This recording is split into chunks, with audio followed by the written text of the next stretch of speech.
ہم پھر دہرا رہے ہیں کہ ہم چاہتے ہیں کہ آنے والے الیکشن میں تمام ادارے،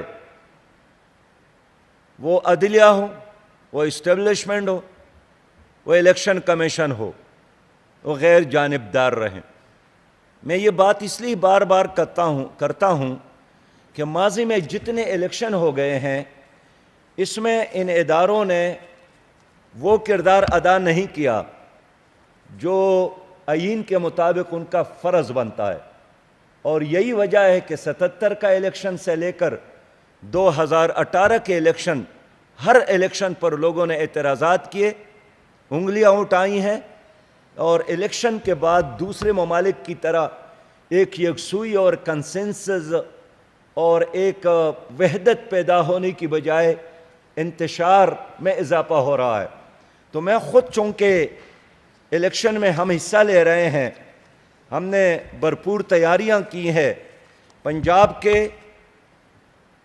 صوبائی اسمبلیوں میں، صوبائی حلقوں میں 227 حلقوں میں ہم نے اپنے کینڈیڈیٹس کا اعلان کیا ہے۔ اس لیے ہمیں ضرورت ہے کہ ایک ایسا الیکشن ہو جو ہر لحاظ سے شفاف الیکشن ہو۔ سپریم کورٹ کے سامنے ہم نے ایک روڈ میپ بھی دیا ہے کہ الیکشن کب ہونا چاہیے، اور یہی وجہ ہے کہ ہم نے دلیل کی بنیاد پر سپریم کورٹ سے بات کی کہ آئین کا ہم احترام کرتے ہیں۔ اگر آپ لوگوں نے خود 90 دن کو 105 دن بنائے ہیں تو اب 105 دن کو 205 میں تبدیل کرنا بھی کوئی بڑی بات نہیں ہے۔ لہٰذا ایک مرحلہ ایسا تھا کہ کوئی مذاکرات کا لفظ جب استعمال کرتا تھا تو لوگ حیران ہوتے تھے، بلکہ لوگ یہی پوچھتے تھے کہ آپ پارلیمنٹ کے ساتھ کھڑے ہیں یا آپ سپریم کورٹ کے ساتھ کھڑے ہیں، آپ سپریم کورٹ کے ساتھ ہیں یا آپ الیکشن کمیشن کے ساتھ ہیں۔ لیکن اب P D M, P T I اور تمام سیاسی جماعتیں مذاکرات کی بات کرتے ہیں۔ خود اسمبلی فلور پر آصف علی زرداری صاحب نے بھی مذاکرات کی بات کی۔ وزیر خارجہ نے یہاں تک کہا کہ اگر کنسنسس ڈیولپ نہیں ہو رہا ہے تو اس ملک میں مارشل لا کو میں دیکھ رہا ہوں۔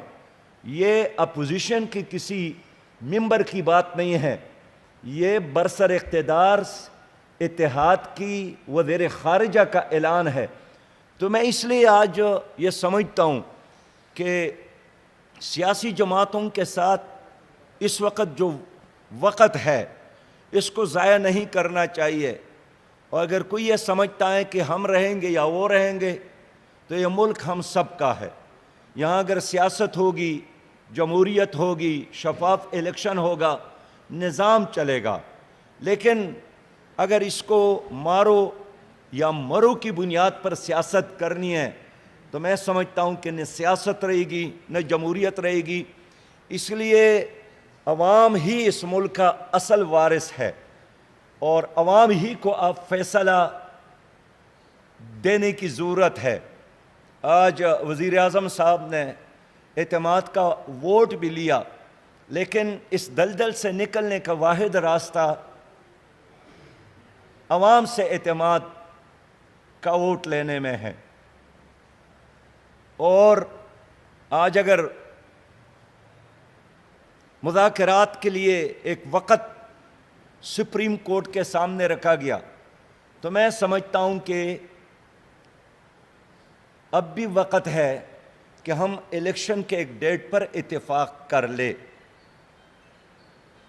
اور جس طرح مذہبی انتہا پسندی ملک کے لیے خطرناک ہے، اسی طرح سیاسی انتہا پسندی بھی اس ملک کے لیے خطرناک ہے۔ آخر کوئی راستہ تو ہو کہ ہم اس قوم کے مسائل پر بات کر لیں۔ پی ڈی ایم اور پی ٹی آئی کی سیاست کی وجہ سے آج تمام ادارے بھی بند گلی میں ہیں، سیاست بھی بند گلی میں ہے، اور سپریم کورٹ اور مقننہ ایک دوسرے کے بارے میں خوف میں بھی مبتلا ہے اور مستحزن بھی ہے۔ جماعت اسلامی سمجھتی ہے کہ مسائل سے نکلنے کا راستہ یہی ہے کہ اپنے موقف سے 2 قدم پیچھے ہٹ کر ایک ایسے ڈیٹ پر ہم سب اتفاق کر لے جو سب کے لیے ہضم کرنا آسان ہو۔ میں آپ سب کا شکریہ ادا کرتا ہوں اس درخواست کے ساتھ کہ دیکھیے سیاسی لیڈرز کون ہیں، وہ اس معاشرے کا وی آئی پی ہے، بلکہ وی آئی پی ہے، تو ان کے صحت پر کوئی فرق نہیں پڑتا۔ اگر پیٹرول 1 لیٹر 1000 پر بھی ہو جائے، اگر 1 کلو آٹا کی قیمت 1000 روپیہ بھی ہو جائے، مسئلہ ہمارا ہے۔ عام پاکستانی کے لیے پہلے تو جینا بھی مشکل بنایا گیا ہے، میں سمجھتا ہوں کہ اب تو موت بھی مشکل ہو گئی ہے، اس لیے کہ کفن کا کپڑا اور قبر کودنے کے اخراجات جتنے زیادہ ہو گئے۔ میں نے بہت سارے ایسے فیملیز کو دیکھے ہیں کہ جہاں کوئی فوتگی ہوئی ہے تو ان کو اپنے پیارے کے وفات پر اتنا غم نہیں ہوتا ہے جتنا غم اس کو قبر کے لیے کسی قبرستان میں جگہ کی تلاش، دفنانے کے اخراجات، کفن کے اخراجات کیا ہوتے ہیں۔ صحیح بات یہ ہے کہ مسلسل غربت میں اضافہ ہو رہا ہے، صاف پانی نہیں مل رہا ہے، بچے ہیں جو ڈپریشن کے شکار ہو گئے ہیں، نوجوان ہیں جو بے روزگار ہو رہے ہیں، اور کیسا عجیب ملک ہے، ایٹمی پاور ہے، زرعی پاکستان ہے، لیکن جنوبی ایشیا میں سب سے زیادہ مہنگائی اس وقت پاکستان میں ہے۔ آخر کیوں؟ سب سے زیادہ گری ہوئی کرنسی ہماری ہے، آخر کیوں؟ سب سے زیادہ کمزور پاسپورٹ پاکستان کا ہے، آخر کیوں؟ اس لیے جماعت اسلامی قوم کو اس دلدل سے نکالنا چاہتی ہے، اندھیروں سے روشنی کی طرف لے جانا چاہتی ہے، اور ہم قوم پر اعتماد کرنا چاہتے ہیں کہ اصل وارث اگر اس ملک کا نہ اسٹیبلشمنٹ ہے، نہ سپریم کورٹ ہے، نہ الیکشن کمیشن ہے، نہ چند سیاسی جماعتیں ہیں، اصل وارث اس ملک کا غریب عوام ہے، جن کے ٹیکسز پر یہ ادارے چلتے ہیں، جن کے ٹیکسز پر یہ ملک چلتا ہے۔ اس لیے اس قوم کو موقع دینے کی ضرورت ہے تاکہ وہ خود اپنے فیصلے کے نتیجے میں اپنے لیے ایک روشنی اور اپنے لیے ایک ایسی حکومت کی تلاش اور بنانے میں کردار ادا کرے جو پاکستان کو ترقی کی طرف لے جائیں، روشنی کی طرف لے جائیں، امن کی طرف لے جائیں، خوشحالی کی طرف لے جائیں، جو پاکستان کو حقیقی معنوں میں گرین پاکستان بنا لے، کلین پاکستان بنا لے۔ بہت شکریہ۔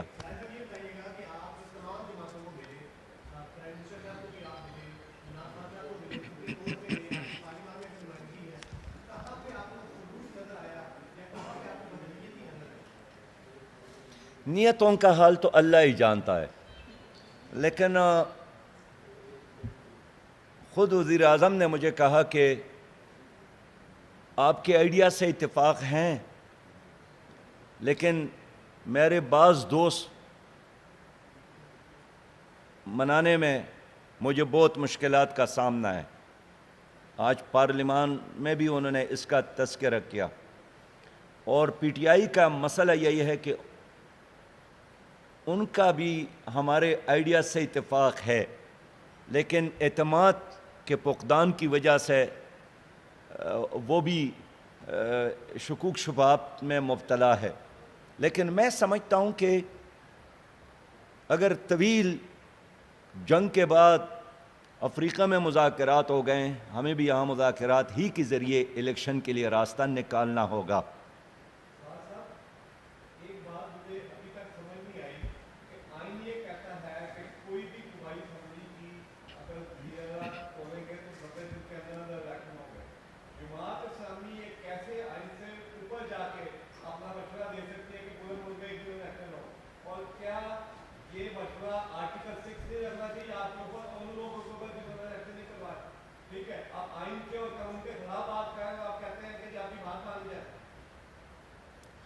اصل میں یہ حوصلہ سپریم کورٹ نے لوگوں کو دیا کہ جب انہوں نے 90 دن کے بجائے 105 کر لیے تو تو میں نے سپریم کورٹ میں بھی یہی سٹیٹمنٹ دیا کہ آپ نے جب خود اضافہ کیا اور 105 دنوں پر لے آئیں تو اب 105 کو 205 کرنے میں کیا مشکل ہے آپ کو؟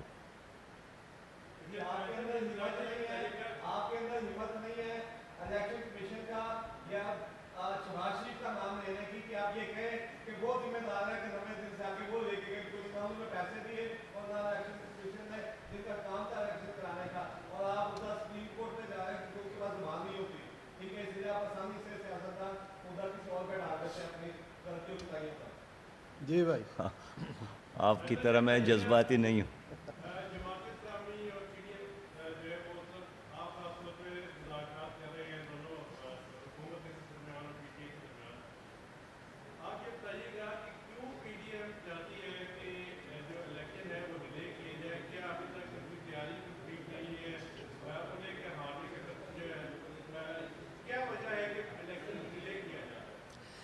دیکھیے پہلی بات تو یہ ہے کہ جب سپریم کورٹ نے خود سوموٹو ایکشن لیا چیف جسٹس نے تو ہمارا خیال تھا کہ وہ تمام سٹیک ہولڈرز کو بلائیں گے اور سنیں گے.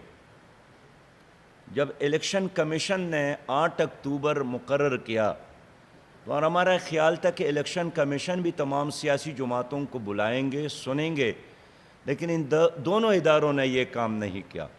اپنی مرضی کا ڈیٹ دیا، اگر وہ بھی اپنے مرضی کا اور یہ بھی اپنے مرضی کا، تو ایک سیاسی سٹیک ہولڈر کی طور پر ہر ایک کو پھر یہ حق حاصل ہے کہ اپنی آسانی کے مطابق ڈیٹ پر سوچے. شکریہ. سبسکرائب کریں DSD نیوز اور بیل آئیکن دبائیں تاکہ پہنچ سکے ہر خبر آپ تک.